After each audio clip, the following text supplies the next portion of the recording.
Ah, esse daqui é um modelo novo que nós nunca experimentamos, estamos experimentando pela primeira vez. Estamos experimentando, na realidade, junto da pessoa que sabe fazer isso melhor que ninguém, que é a Eliane Cantanhete, a quem eu agradeço de novo o seu aceite ao convite de hoje, tá? Eu vou passar a palavra ao Almirante Léo Ferreira. Na realidade, são três pessoas que são duas pessoas que vão falar. Eliane também, como jornalista, vai se posicionar. E as três pessoas, acho que dispensam a apresentação, né? O embaixador Rubens Barbosa, o comandante Leonardo Matos e a Eliane Cantanhete. Então, Léo Ferreira, se puder, por favor, tô passando a palavra para você, Léo, por favor. Mais uma vez, boa noite a todos. Como o Zótolo bem falou, é uma maneira diferente de conduzirmos esse diálogo hoje, em que os dois principais participantes, os dois que vão participar, já são membros da tripulação, já são da tripulação do Personalidades em Foco. Então, eu não posso dizer para eles bem-vindos a bordo, porque eles estão a bordo, né? Mas, por outro lado, ao contrário das outras vezes, nós temos como moderadora, e aí sim, bem-vinda a bordo, Eliane, é um grande prazer recebê-la. Você não imagina como eu fico feliz de voltar a vê-la na telinha, né? E como sempre, e não tenho dúvida que hoje nós teremos um debate do mais alto nível que vai esclarecer muito a nós todos sobre o que está acontecendo no Oriente Médio e principalmente as perspectivas. O que é que nós esperamos que venha evoluir, como que a situação vai evoluir. Muito obrigado, embaixador. Foi de última hora, o embaixador de inúmeras atribuições, mas está sempre presente, prestigiando aqui personalidades de foco. Da mesma forma, o Leonardo Matos, sempre nos prestigiando e, de alguma maneira, nos ajudando a entender o que está acontecendo na geopolítica mundial. E a você, Eliane, de quem eu sou um grande admirador, um fã. Então, passo a palavra para que vocês conduzam o evento, porque tem muito mais a falar do que eu ficar aqui dizendo. Só um ponto antes de passar para a Eliane. Os que quiserem fazer pergunta, por favor, me manda pelo chat o nome e qual é a pergunta que eu vou estar passando para a Eliane, tá? Eliane, a palavra é sua. Bem, primeiro, muito obrigada, é uma honra, né? Uma honra estar aqui. E olha, Almirante Léo Ferreira, não é a primeira vez que eu venho aqui, não. Eu Não, eu sei. já Mas subi a é, bordo, desci, subi, mas é mas é a sempre um primeira vez prazer. como moderadora. É verdade, tem toda a razão.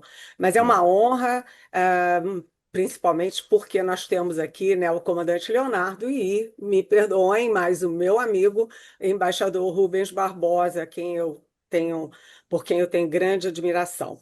Bem, nós estamos aqui, vamos ganhar tempo para discutir uma questão gravíssima, né, sobre que tem várias frentes de debate e o nosso tempo é curto.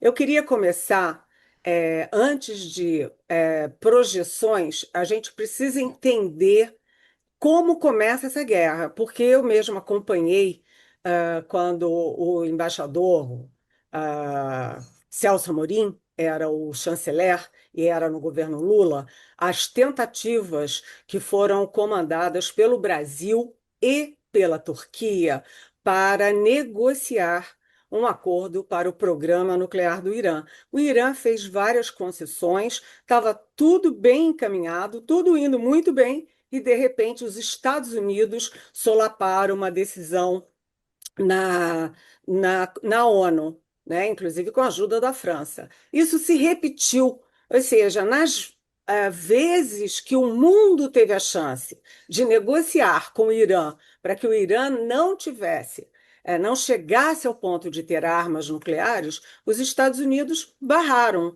E agora, neste momento, os Estados Unidos se unem a Israel para atacar o Irã. Então, eu gostaria de entender, e acho que muita gente quer entender, começando pelo senhor Rubens Barbosa, por que os Estados Unidos decidiram invadir o Irã agora? O que os Estados Unidos lucram com isso e o que os Estados Unidos projetam com isso? Obrigado, Eliana. Boa tarde a todos. Olha, para ir diretamente ao assunto, eu acho que os Estados Unidos tentaram justificar essa agressão ao Irã por razões estratégicas deles. Primeiro, destruição de toda a pesquisa, de todo o equipamento nuclear iraniano. Segundo, a destruição da capacidade de mísseis, né? De lançamento de mísseis também do Irã. O próprio Trump justificou com a destruição da frota naval iraniana e mencionou no começo com grande ênfase, depois gradualmente foi mudando, que era a mudança de regime.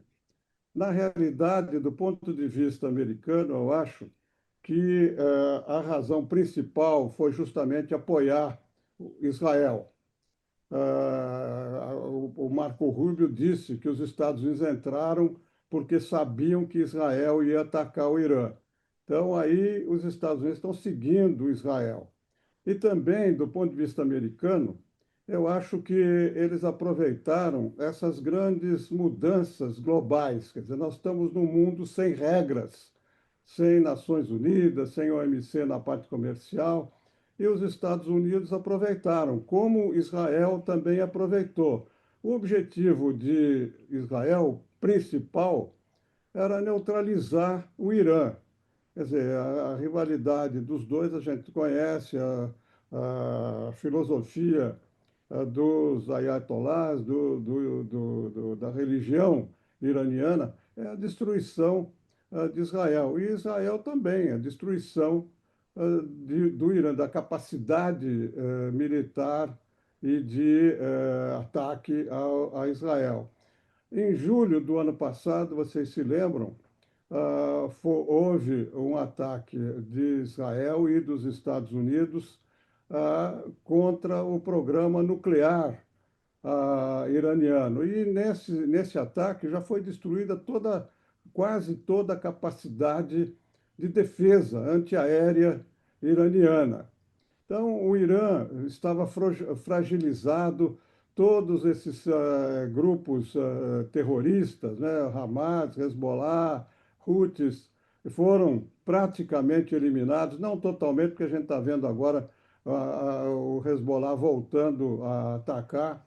E também, eu acho que, do ponto de vista de Israel, havia, desde o começo, né, do ponto de vista geopolítico, a, a ideia de que, com a neutralização de Israel, iria ser feita uma modificação na configuração geopolítica da região do Oriente Médio, né, com o reequilíbrio da região entre a Arábia Saudita, os outros países do Golfo, e com a dissolução, né, da ameaça de Israel contra Israel. Agora, tanto nos Estados Unidos quanto em Israel, tem um fator de política interna que a gente não pode deixar de mencionar. Quer dizer, em Israel vai haver eleição e nos Estados Unidos vai haver eleição. Um em outubro, Israel, e um em novembro, nos Estados Unidos, com sinais trocados, porque o sucesso do ataque de Israel contra o Irã vai fazer com que o Netanyahu praticamente seja novamente eleito.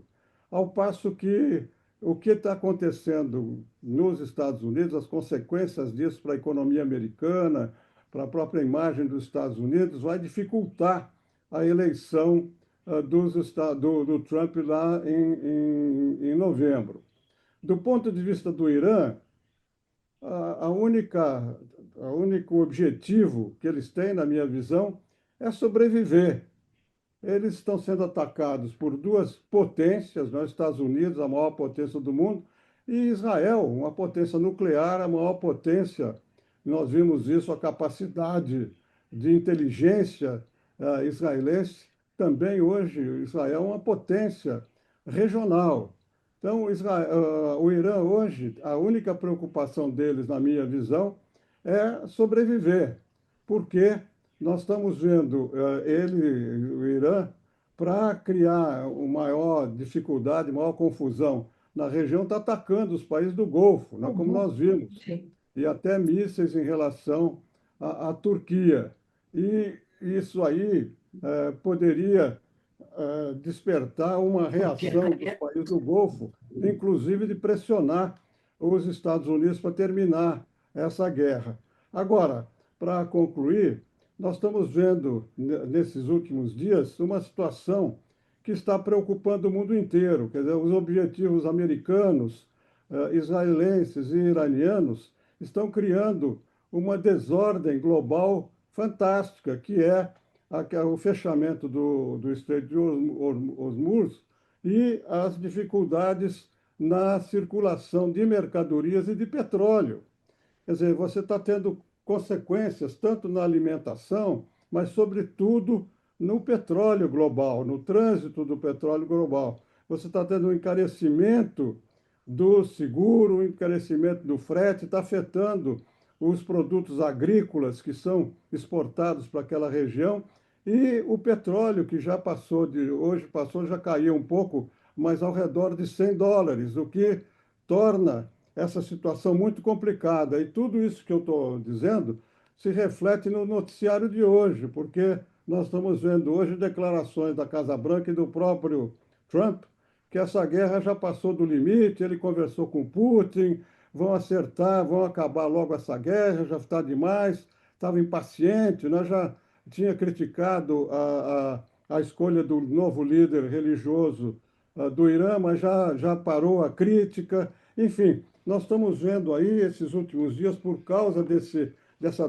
desorganização econômica global, uma mudança da posição dos Estados Unidos. Na minha visão, essa guerra só termina quando os Estados Unidos decidirem suspender os ataques e convencer Israel para não continuar os ataques isoladamente. Aí então se abre a possibilidade de algum tipo de negociação com o novo governo do Irã, que é decapitado, mas já também como aconteceu na Venezuela, com um novo governo, e os Estados Unidos não terão condição, nem Israel, de fazer a mudança de regime, que era um dos grandes objetivos dos dois países. Ah, Então, de daqui maneira eu geral, pego. global, hein?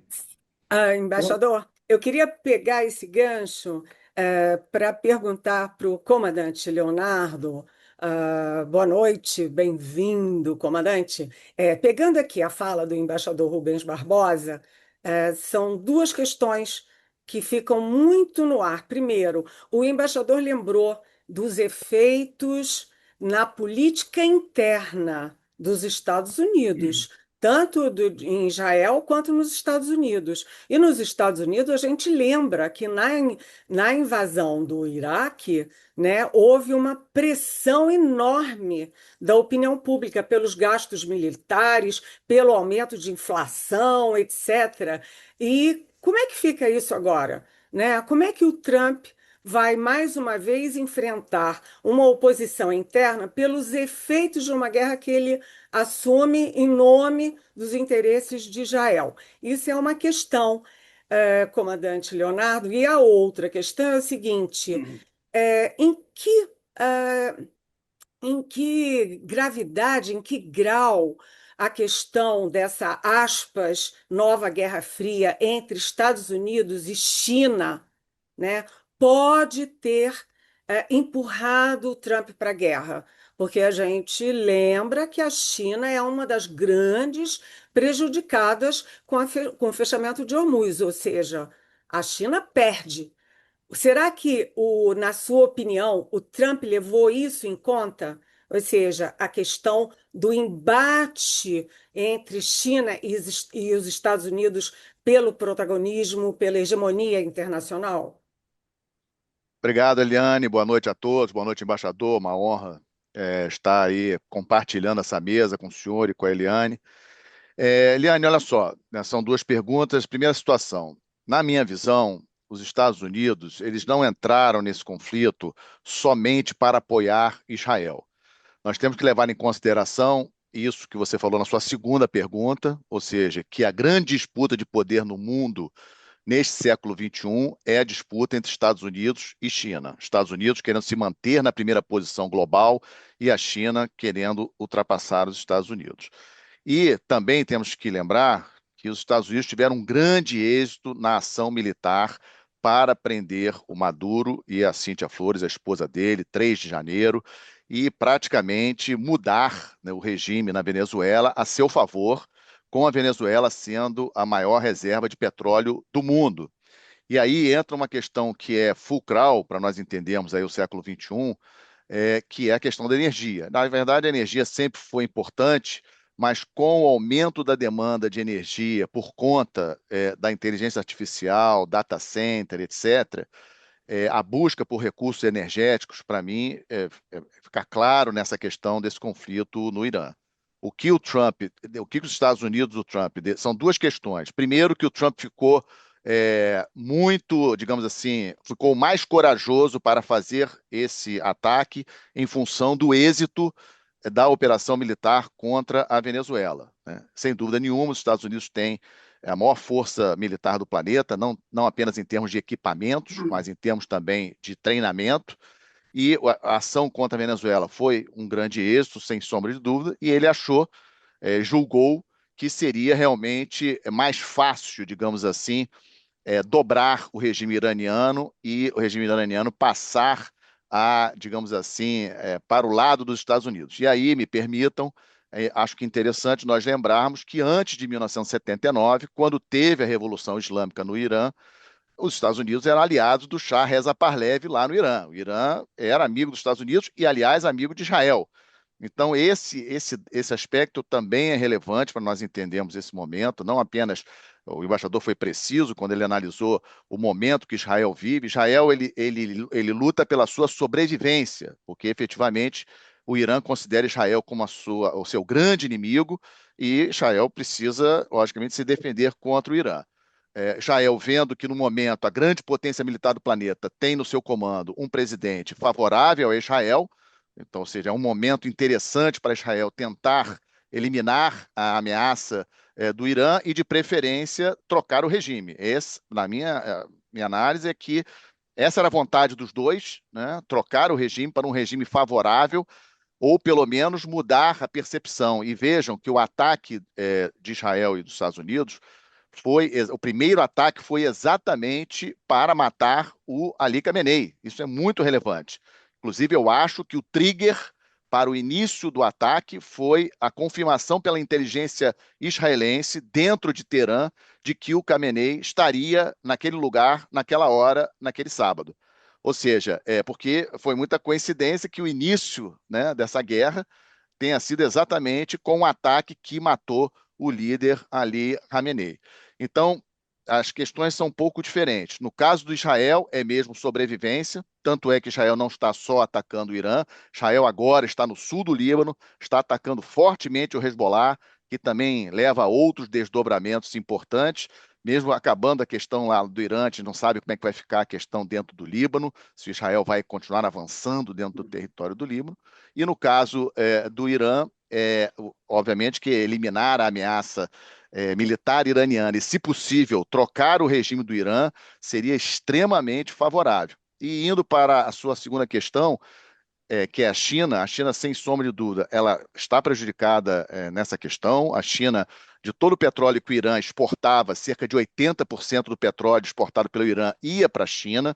A China é, sem dúvida, o prejudicado com essa questão, o que me leva a crer até que uma ação contra Taiwan possa até estar mais próximo do que esperamos, né? Isso pode ser um desdobramento dessa questão. E só para fechar esse raciocínio também, Eliane, se você me permite, acho que é importante nós lembrarmos que dia 31 de março o Trump vai estar em Pequim com o Xi Jinping. Então, para o Trump, é muito interessante ele tentar terminar esse conflito até lá, tanto é que ele fala em 4 semanas, ou seja, coincide mais ou menos com o período que ele vai estar indo para a China.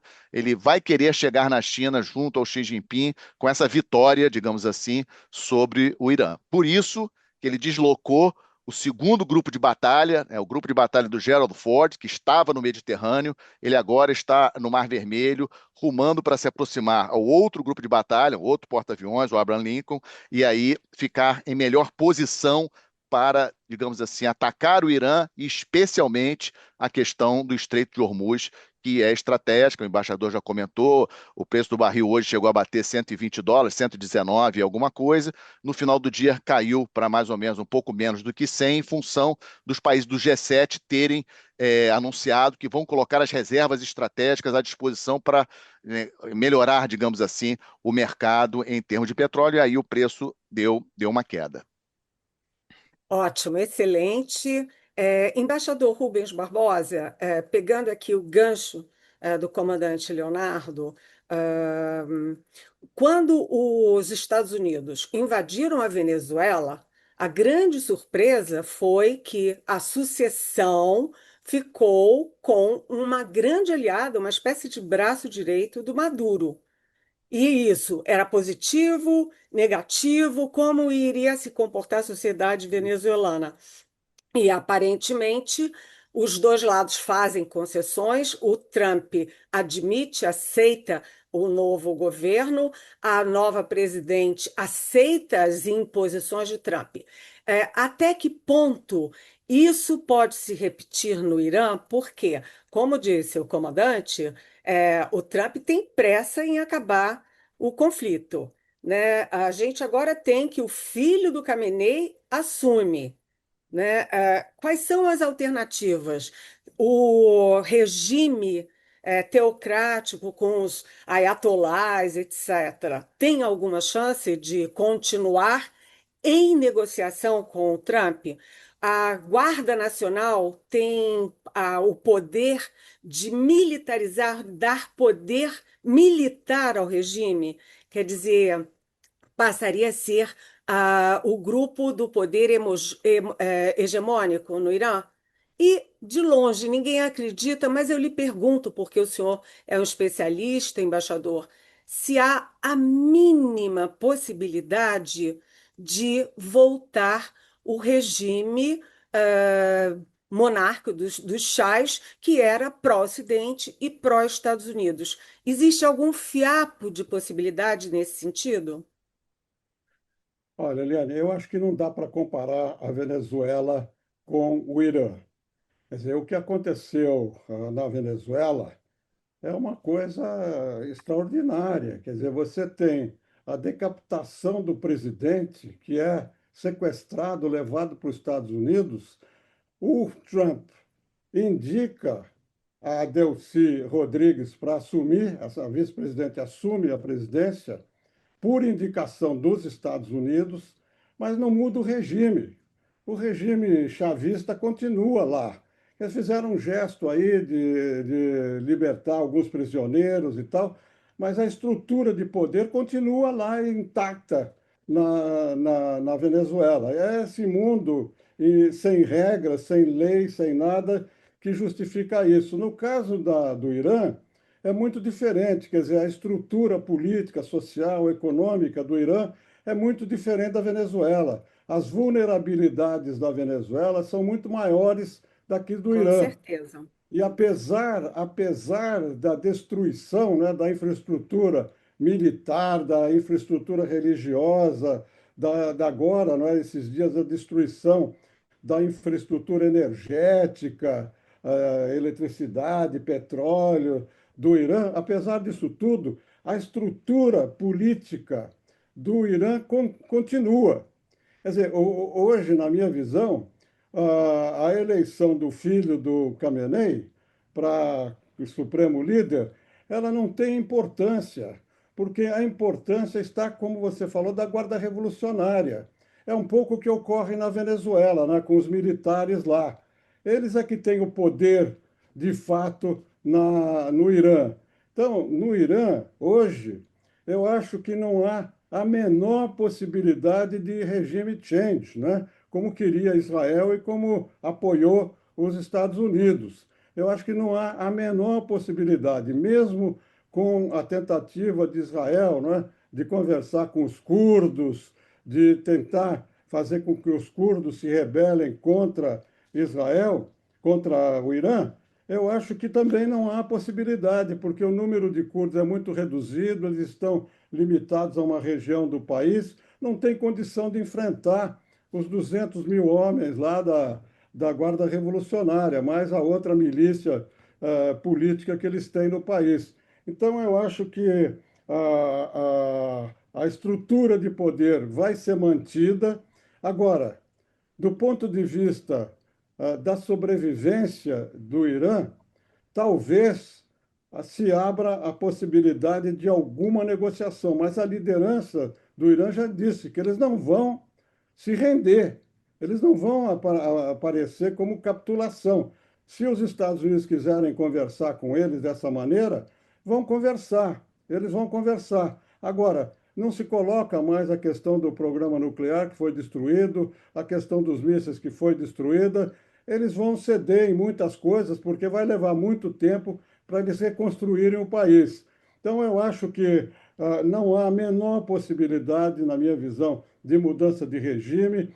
Essa estrutura política no Irã vai se manter sem a ameaça a Israel, pelo menos no médio prazo, curto e médio prazo. Eu acho que desaparece a ameaça de Israel, se reconfigura o mapa geopolítico da região com a predominância de Israel, que talvez possa fazer os acordos com os países árabes que foram atacados agora pelo Irã e que poderão ter mais liberdade para fazer esse acordo e a região vai entrar numa nova realidade geopolítica. Isso que eu acho que é a perspectiva que nós vamos ter a partir do final dessa guerra.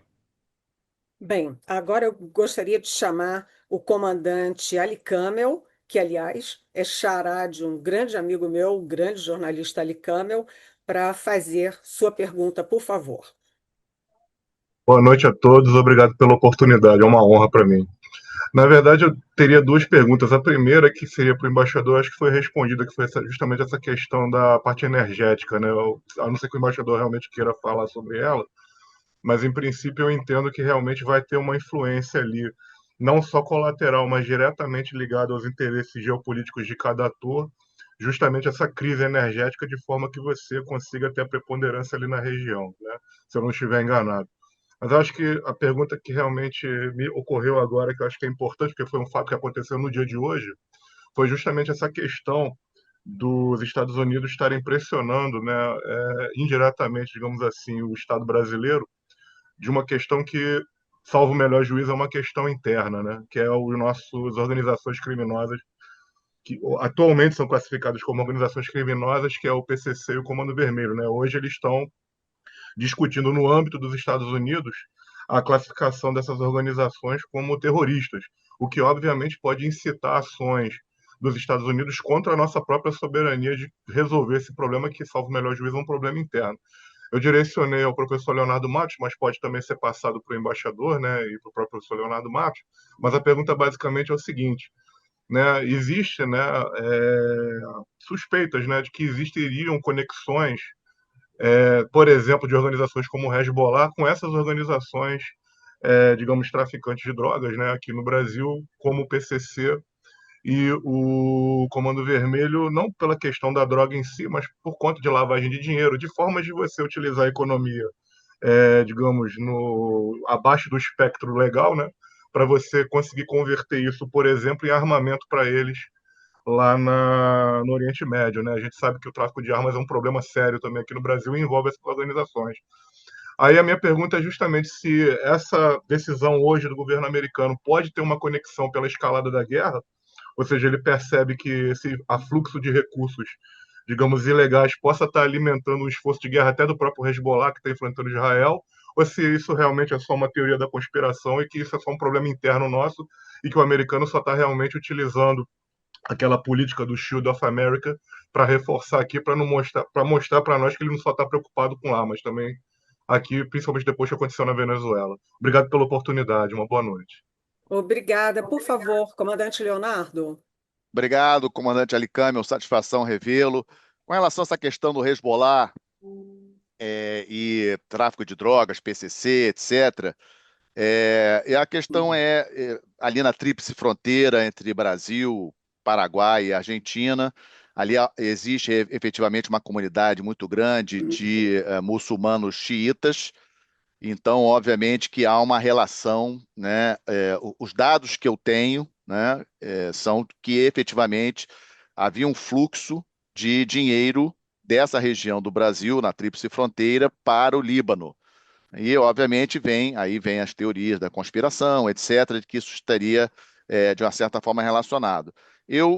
A decisão, essa especulação hoje com relação a PCC e Comando Vermelho serem classificados, eu atribuo mais à reunião de sábado, né, do Escudo das Américas, do que efetivamente ao conflito lá entre Estados Unidos, Israel e Irã. Mas eu queria pegar um gancho na sua primeira pergunta sobre a questão da energia. Acho que é muito importante nós lembrarmos aqui que hoje o Estreito de Hormuz está praticamente fechado. Não temos perspectivas no curto prazo para que ele volte a abrir, porque isso é uma questão de percepção de segurança. As empresas de navegação, as empresas seguradoras precisam ter a percepção de que efetivamente o Estreito de Hormuz está seguro. E aí tem uma questão importante que eu recebi perguntas hoje sobre isso. Os dois grupos de batalha dos Estados Unidos, eles também são alvos interessantes, né? Vocês imaginam se o Irã faz um ataque exitoso contra um porta-aviões americano, né, causando danos, etc., coisa que eles possam até filmar e divulgar. Seria uma grande vitória, digamos assim, para o Irã, mesmo, obviamente, acho muito difícil conseguir afundar um porta-aviões americano, mas mesmo que ele, apenas um drone daqueles conseguir chegar num porta-aviões americano já seria uma grande vitória. Isso acaba levando que os porta-aviões não se aproximem tantos, né, fisicamente do Estreito de Hormuz. Então, garantir a segurança do Estreito de Hormuz é um grande desafio para os Estados Unidos. Eu avalio que, neste momento, os Estados Unidos devam estar intensificando os ataques ali no Irã, no entorno do Estreito de Hormuz. A Marinha iraniana, de acordo com o presidente Trump, está totalmente destruída. Não tenho essa informação, não posso afirmar que a Marinha iraniana esteja totalmente, 100% destruída, mas a questão ali é que, pelo fato do Estreito de Hormuz ser um estreito, né? Ou seja, as distâncias são próximas, você de terra consegue muito rapidamente lançar um drone contra um navio que esteja trafegando ali. Esse é o medo das empresas de transporte, esse é o medo das seguradoras. Então, os Estados Unidos estão concentrando esforços em eliminar as ameaças ali em termos de drones, mas isso, como nós sabemos, é muito complicado, porque, né, um drone pode ser muito bem camuflado num veículo, etc., e pode se deslocar de maneira a se posicionar e lançar esse drone contra o Estreito de Hormuz. E mais um dado ali importante também, para a gente falar sobre essa questão da energia, os países do Golfo Pérsico já estão, alguns inclusive já interromperam, a própria produção de petróleo. Já não estão mais extraindo, porque não tem onde armazenar, né? Porque ali havia um fluxo, né, de petróleo, ou seja, os países extraem petróleo e ou transferem para as suas refinarias ou enviam diretamente para os navios-tanque que levam para outros países. Os navios-tanques estão atopetados de petróleo, parados dentro do Golfo Pérsico, não podem sair, e os tanques nos países, ou seja, os reservatórios de petróleo dentro de Arábia Saudita, Kuwait, Iraque, etc., também já estão lotados. O Irã sabe disso, o Irã já tem atacado algumas instalações, atacou a principal refinaria da Arábia Saudita, isso já ocorreu. Por quê? Porque agora o Irã quer uma pressão em cima do Trump via opinião pública americana, porque o aumento do preço do combustível será altamente favorável para o Irã, no sentido de pressionar o governo Trump, que, como o embaixador muito bem mencionou na sua primeira resposta, tem eleições de meio de mandato em novembro. Então, eu até me permita lembrar 4 eventos que temos aí pela frente para os Estados Unidos. A visita do Trump ao Xi Jinping, agora 31 de março a 2 de abril, a Copa do Mundo de Futebol, né, que será realizada parcialmente nos Estados Unidos, começando em junho, as comemorações dos 250 anos de independência dos Estados Unidos, no dia 4 de julho, e as eleições de meio de mandato em novembro. Então, eu estou esperando um aumento na intensidade dos ataques dos Estados Unidos. Tenho informações já de que alguns equipamentos militares que os Estados Unidos possuem na Coreia do Sul, isso aí a mídia coreana já reportou, estão sendo deslocados para a região do Oriente Médio. Também tem informações que o grupo de batalha do George Bush, que é um outro porta-aviões dos Estados Unidos, já completou seu período de adestramento, de treinamento ali no leste dos Estados Unidos e nos próximos dias irá demandar o Mediterrâneo. Não sabemos ainda se entrará no Mar Vermelho ou não.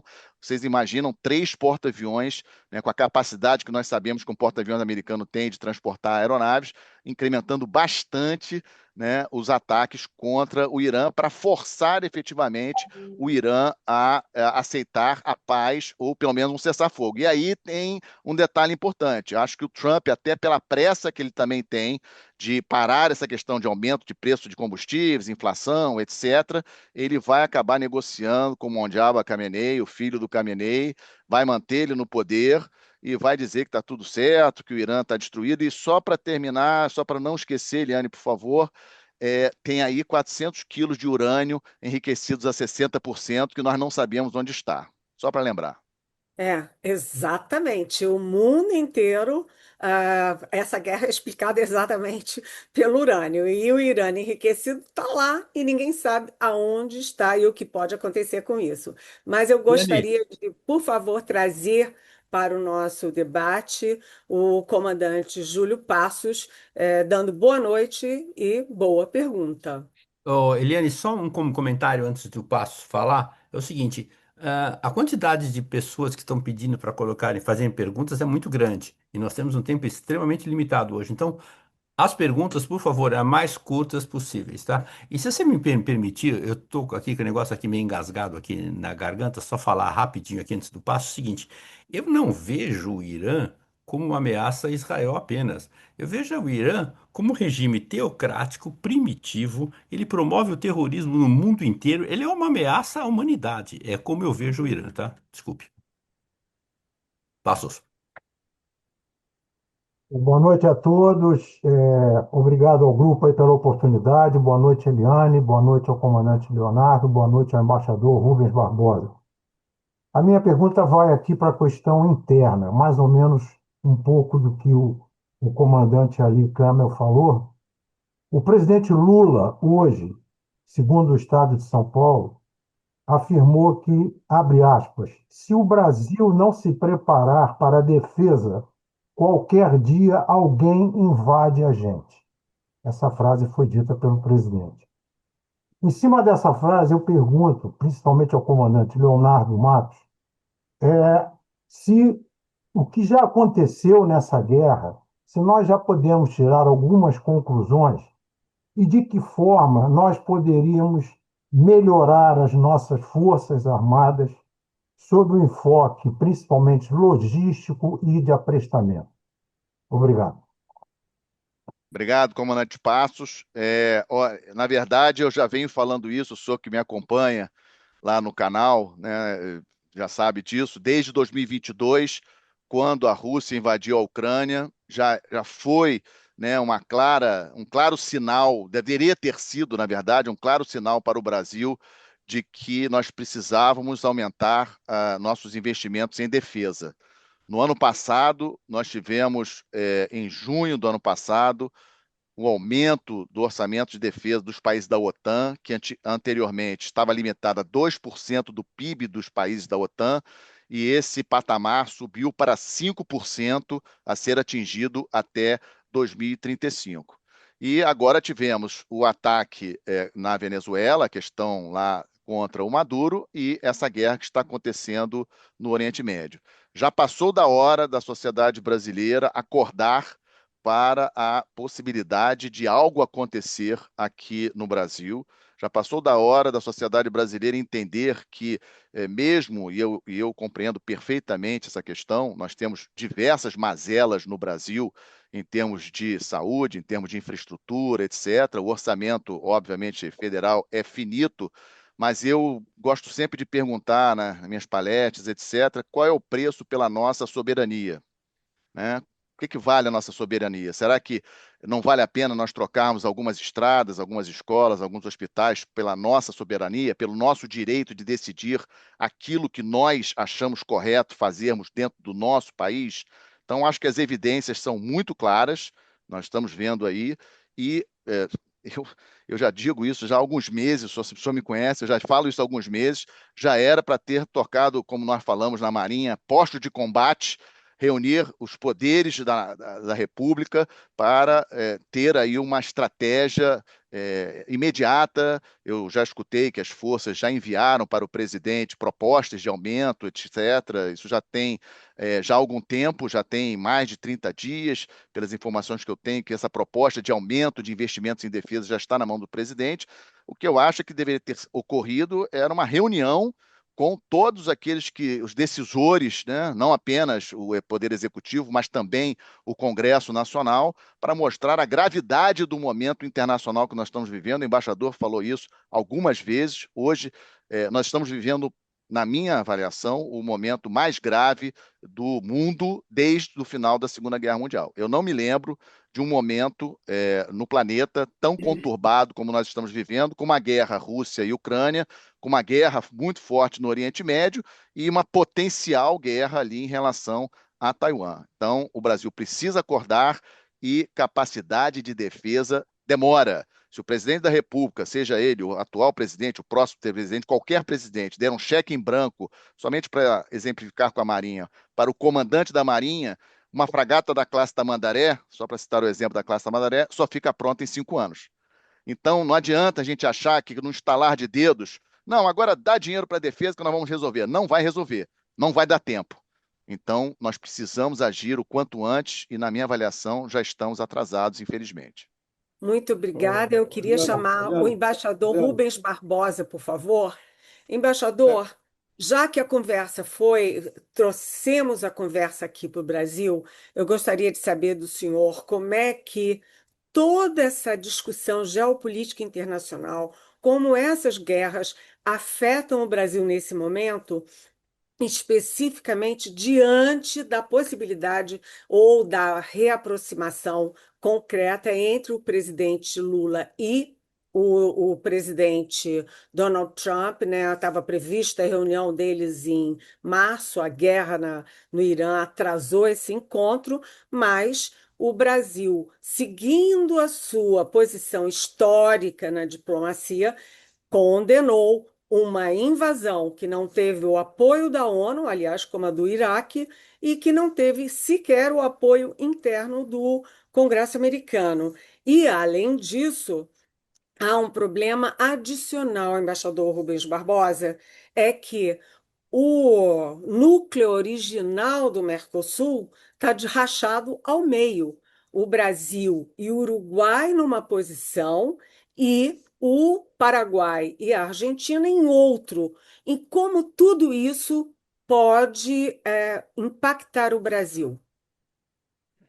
olha, eu vou responder essa segunda parte, mas eu queria fazer um comentário sobre a questão da defesa. Eu escrevi, junto com outro embaixador, o Jório Dauster, um artigo sobre o Brasil, país indefeso, explicando isso, que a situação que a gente está, né, e justificando. E eu estou preparando um outro texto aí sobre a necessidade de uma nova política da defesa. Agora, como o Leonardo mencionou, isso não se resolve da noite para o dia. E com o governo atual, eu acho que não vai mudar nada, porque nós estamos num ano de eleição e os recursos estão sendo dados para outras coisas, entendeu? Então, nós estamos com os programas especiais, né, estratégicos previsto na Estratégia Nacional de Defesa, né, nuclear, espacial, atrasados, né, e o cibernético atrasados. Esse que é o centro principal da Estratégia Nacional de Defesa e da Política Nacional de Defesa. E não tem como rever isso porque o submarino de propulsão nuclear está atrasado 15 anos e não vai recuperar. E esse dinheiro todo que foi pedido aí pelos três comandantes, na minha visão, dificilmente vai sair esse ano.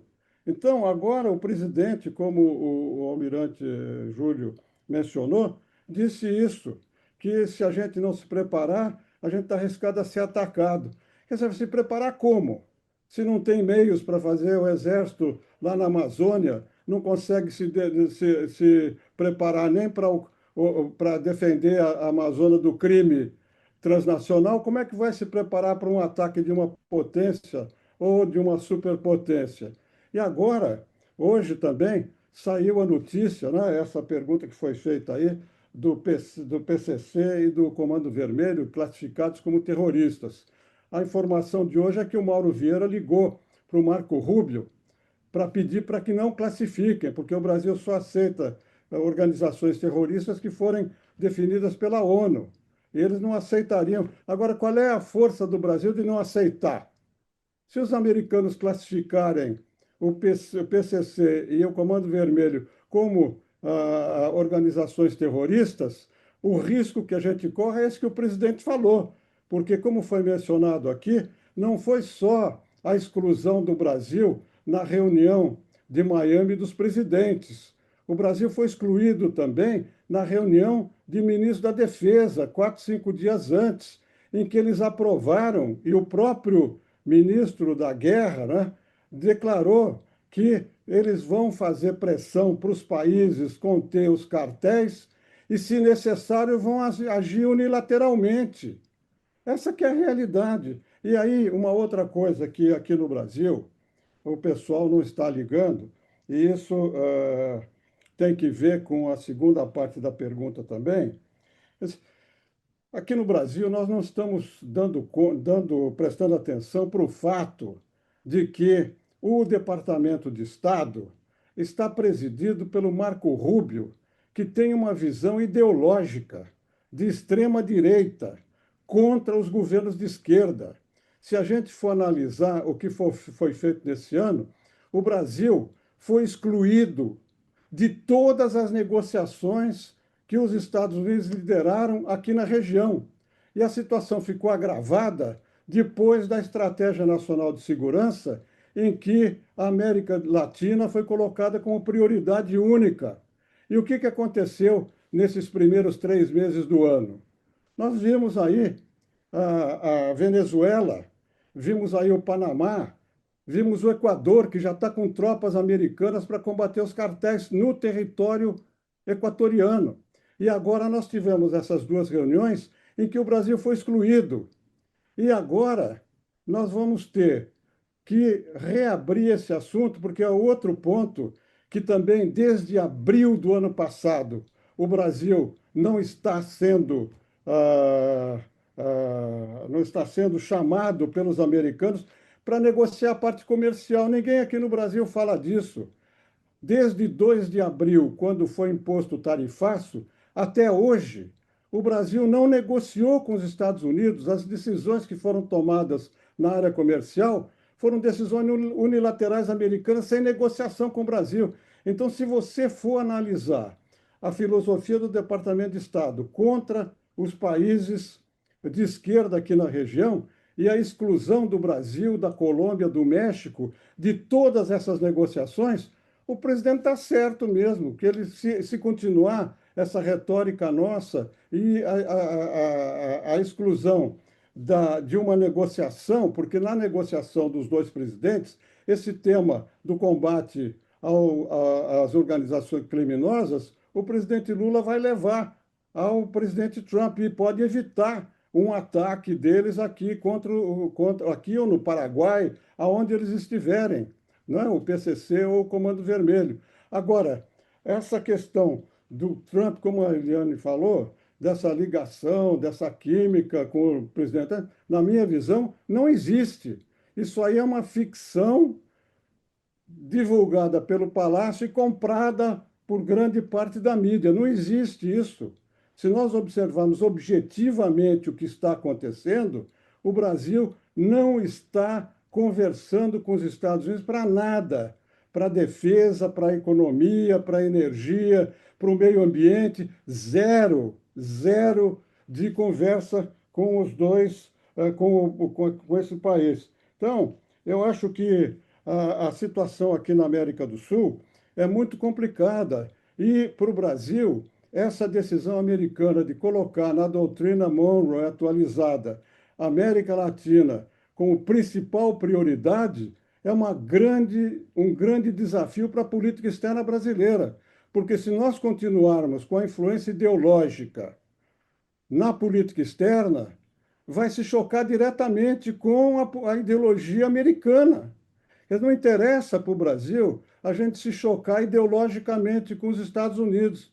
A gente tem que negociar, defender o nosso interesse, sem alinhamento nem com os Estados Unidos, nem com a China. Mas, para isso, a gente tem que ter uma visão de que o interesse nacional tem que ser colocado em primeiro lugar, não as preferências ideológicas. Então, essa questão do Mercosul agora vai se colocar de maneira muito dramática, porque com o acordo com a União Europeia, que vai entrar em vigência, eu acho que dentro de pouco tempo vai entrar em vigência, vai se colocar essa disputa da Argentina com o Brasil, quer dizer, por questões ideológicas, divisão ideológica. A gente tem que superar isso, não é possível o presidente do Brasil não conversar com o presidente da Argentina.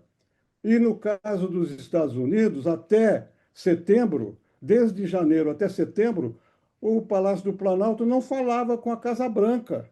Precisou o setor privado brasileiro atuar, a gente não sabe como, lá em Washington, para que o Trump fizesse um gesto, porque não foi o Lula que conseguiu falar com o Trump, foi o Trump que falou com o Lula, porque interessava a eles falar com o Brasil. Então, eu acho que a gente tem que ser muito realista nisso, e essa questão ideológica é o pano de fundo da relação do Brasil com os Estados Unidos. Se a gente não tomar cuidado, nós vamos ter interferência americana na eleição aqui no Brasil, apesar do medo do governo brasileiro. Eu acho que nós estamos caminhando com essa questão ideológica para essa intervenção militar para defender os interesses deles, não para defender os interesses do Brasil.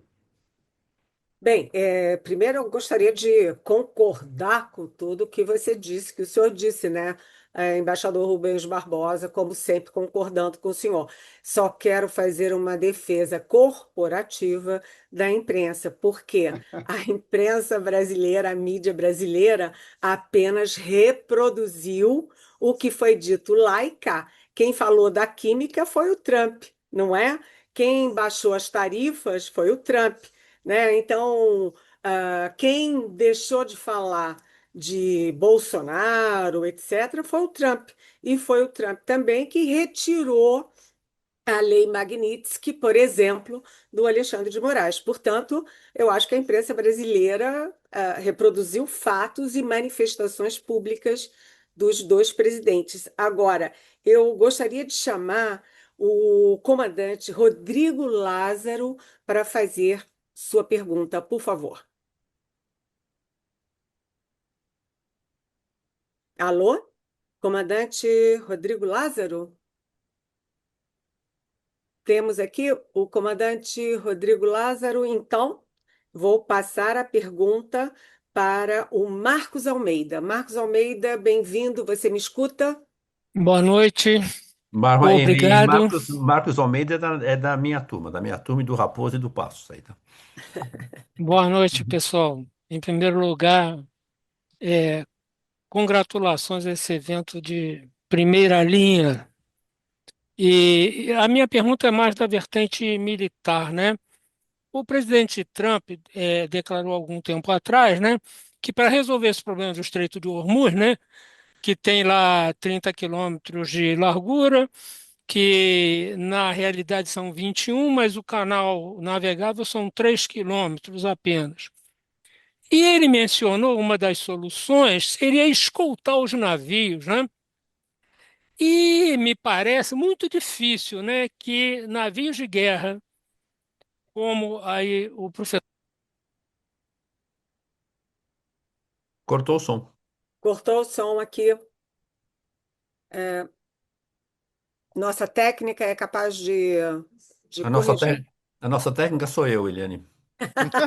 Então vai lá, nossa técnica, age. Não sei como fazer isso. Ou ele, ou o Marcos Almeida. Leitura labial. Leitura, vai, Marcos. Não, continua sem som. Eu Continua acho que sem o som. comandante Marcos Alô? Almeida estava querendo dizer Ah, sobre. não, não. Voltou, Agora sim. voltou. Voltou. Então, Cortou de Não, novo. sumiu de novo, sumiu de novo. Sumiu o som. É mau contato, Marcos Almeida? Mas ele estava falando Ou da escolta de pode navios no fazer estreito. uma pergunta, Marcos Almeida, faz uma pergunta rapidinha por escrito e eu leio aqui para você. Eu já Eliane, eu acho que fiz, ele já O fez, ele Leonardo já podia fez. comentar. eu já O Leonardo fiz. Sim, podia senhor. comentar isso. É possível Sim, fazer senhor. Sim, senhor. Posso comentar? Eu entendi a pergunta do comandante Marcos Almeida. Obrigado, comandante. Essa é uma satisfação revê-lo. E com relação à escolta de navios ali naquele estreito, eu acho que o presidente Trump falou sem ter consultado os especialistas, digamos assim, porque, como eu comentei anteriormente, qualquer navio de guerra dos Estados Unidos muito próximo daquele estreito vai ser um alvo preferencial e não um navio-tanque. Ou seja, o Irã vai querer sim acertar um navio de guerra dos Estados Unidos, que seria um prêmio muito maior do que um navio-tanque ali naquela região. Nós não podemos esquecer que os Estados Unidos, na semana passada, afundaram uma fragata iraniana que estava regressando de um treinamento, um grande evento que ocorreu na Índia, e a fragata iraniana, inclusive, estava sem armamento, porque o evento lá na Índia era para ser realizado sem armamento real, sem munição real. A fragata afundou e a Marinha do Sri Lanka que teve que socorrer alguns dos militares que sobreviveram. Aliás, por sinal, foi o primeiro navio afundado pelos Estados Unidos por submarino desde o final da Segunda Guerra Mundial. Me lembrou até o cruzador Belgrano, dos nossos amigos argentinos, que infelizmente afundou por um ataque de um torpedo em 1982 aqui na Guerra das Malvinas. Ou seja, essa possibilidade que o Trump comentou de navio de guerra escoltando navio-tanque ali naquele estreito, nesse momento eu descarto. O que deve acontecer, como eu já falei numa outra resposta, os Estados Unidos devem incrementar os ataques ali no entorno do Estreito de Hormuz para efetivamente neutralizar as capacidades do Irã de lançar drones, ou seja, de lançar meios, pode até mísseis também, porque como o estreito realmente é estreito, então imagine ali o tempo de voo de um drone ou de um míssil lançado do litoral iraniano, rapidamente ele acerta um navio-tanque. Essa é a grande questão. No meu ponto de vista, no momento nós temos que olhar para essa questão do Estreito de Hormuz, olho no preço do petróleo, olho na opinião pública dos Estados Unidos, são alguns dos indicadores que temos. O Irã sabe disso, vai tentar esticar esse conflito ao máximo, né? Quanto mais tempo passar, melhor para o Irã, que, na minha avaliação, deve estar sim recebendo informações de inteligência da Rússia, que tem muito interesse que esse conflito também prolongue-se em função do aumento do preço do petróleo, sendo o petróleo o objeto de receita mais importante do governo da Rússia, além do que todo mundo passa a falar só de Oriente Médio, esquecem de falar do conflito Rússia e Ucrânia, e a Ucrânia também deixa de receber alguma coisa em termos de armamento que está sendo direcionado justamente para o Oriente Médio para repor o armamento que está sendo utilizado, aliás, diga-se de passagem, mísseis Patriot de US$ 1 milhão, US$ 2 milhões contra drones de US$ 20 mil lançados pelo Irã contra as instalações americanas ali na região. Tanto é que os países do Golfo Pérsico já pediram ajuda ao Zelensky. Vejam só que situação que nós estamos vivendo nesse mundo complexo, né? O Zelensky numa guerra, tomando míssil e bomba lá e drone da Rússia na cabeça, agora mandando assessores para ajudar os países ali do Golfo Pérsico a combater essa ameaça dos drones iranianos. Por isso que eu falo, aqui no Brasil nós precisamos acordar, né? E essa situação, por exemplo, emprego de drones, hoje, né, só para voltar um pouquinho ao tema da criminalidade, drones já estão sendo utilizados por grandes organizações criminosas. Vimos isso já aqui no Brasil, mas principalmente no México. Então, nós temos sim que incrementar rapidamente a nossa capacidade de instalar sistemas de defesa antidrones nas nossas infraestruturas críticas. Hoje, nós estamos muito vulneráveis a esse tipo de ameaça. Só quis colocar essa questão que considero relevante, Eliane. Obrigado. Obrigada. Obrigado. Eu queria aproveitar, já que o embaixador Rubens Barbosa tem horário, né, e a gente se comprometeu a não atrasá-lo. Embaixador Rubens Barbosa, o senhor lá no início da nossa conversa falou da projeção de Israel e do Netanyahu.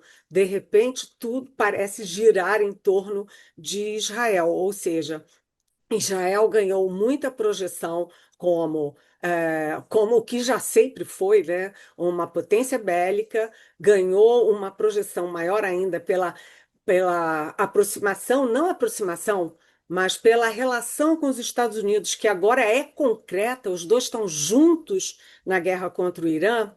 E a essa ascensão do poder, do protagonismo de Israel, corresponde uma, eu ia falar decadência, mas é muito forte, vamos dizer assim, um recuo da importância da Europa.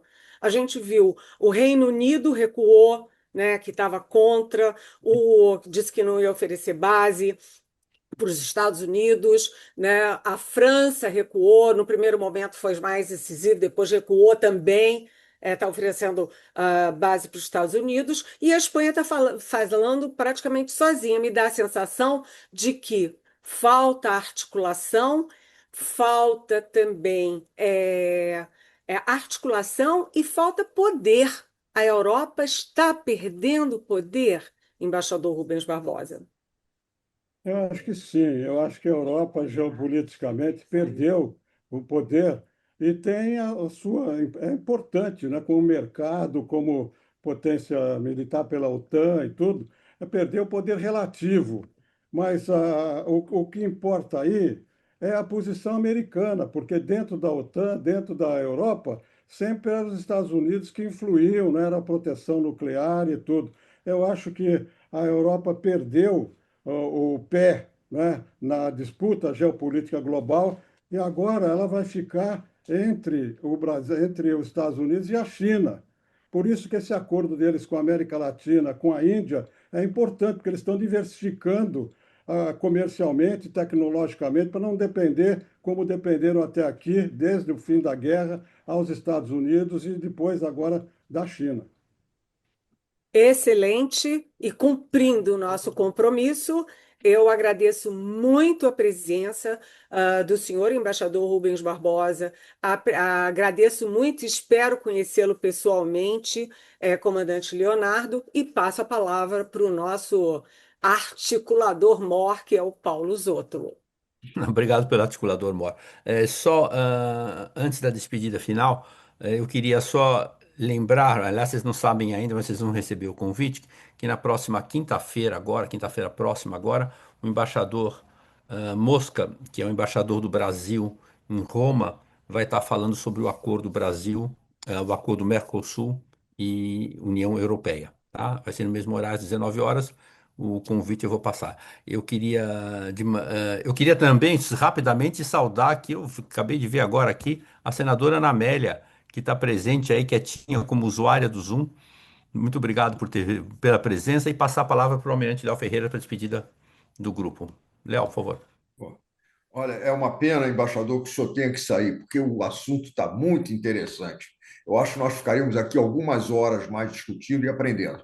Foi realmente um evento muito bom, todos estamos satisfeitos. Recorde, porque até há pouco tempo atrás não tinha mais, não era possível ter mais do que 100 participantes. E agora nós fizemos um upgrade no software e agora, pô, então hoje realmente foi o recorde de participantes, chegamos a ter 125 só no Zoom, né? Fora o YouTube aí. Então, temos que agradecer ao senhor, agradecer ao comandante Leonardo e agradecer à jornalista Eliane Catanhede, que voltou às telinhas aqui, estou muito feliz de reencontrá-la, né? E a certeza de que nós todos estamos saindo daqui hoje com um entendimento não mais otimistas ou mais felizes, pelo contrário, muito mais preocupados, porque todos aqui apresentaram uma série de problemas para o qual nós não temos solução e que afetam diretamente o Brasil. Mas, sem dúvida nenhuma, serviu para que a gente tenha um entendimento melhor e um alerta para, né, como a gente diz, né, Marinha não se improvisa, é uma sequência de vidas, é tradição. Então, nós não fazemos uma marinha em menos de uma geração e não fazemos forças armadas em menos de uma geração. Então, o que acontece com a gente hoje, nós vamos pagar por muitos anos. Então, muito obrigado a todos e não sei se alguém quer fazer as palavras finais aí. Isso, e só um detalhe, Léo, só para dizer que a Eliane Catanhede é uma grande amiga da Marinha, tá? Eu sempre Ah, gostei dela, ela eu sempre tive defendendo a Marinha, tá? a honra de, inclusive, agraciá-la com a medalha do mérito naval. Eu sei, eu estava lá. Exatamente. Foi o dia que eu a conheci pessoalmente. E é uma honra para mim. Muito obrigada. Tá bom, uma salva de palmas e obrigado a todos, tá? Parabéns, obrigada.